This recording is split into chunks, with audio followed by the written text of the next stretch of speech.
နားမှာအလွန်ရိုးသားတဲ့တစ်ခုတ်သမားတစ်ယောက်ရှိပါတယ်။တနေ့မှာသူဟာမြစ်ကမ်းနားကတစ်ပင်တစ်ပင်ကိုခုတ်နေရင်လက်ချော်ပြီးသူ့ရဲ့တံပစိန်လေးမြစ်ထဲကိုကျသွားပါတယ်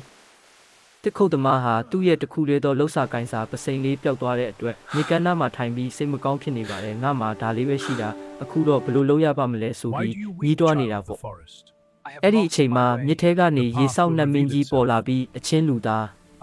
ဘာလို့ငိုနေတာလဲလို့မေးပါတယ်တစ်ခုတ်သမားကအကြောင်းစုံကိုပြောပြတဲ့အခါနတ်မင်းကြီးကကူညီမဲဆိုပြီးရေထဲကိုငုတ်ဆင်းသွားပါတယ်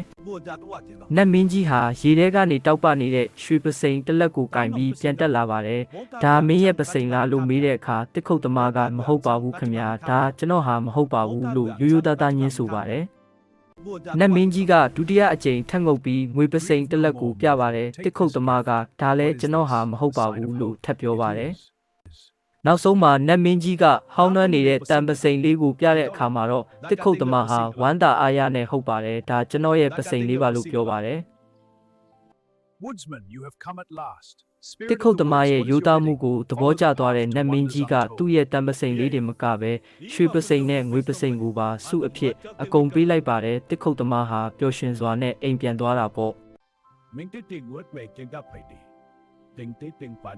ဒီပုံမြင်လေးရဲ့သင်ခန်းစာကတော့ရိုးသားခြင်းသည်အကောင်းဆုံးသောဆုလက်ကိုရရှိစေသည်ဆိုတာပါပဲဗီဒီယိုကိုအဆုံးထိကြည့်ပြီးလို့အထူးကျေးဇူးတင်ပါတယ်နောက်ထပ်ဘလို့ဗီဒီယိုတွေကြည့်ကြင်လဲ comment မှာရေးပေးကြပါ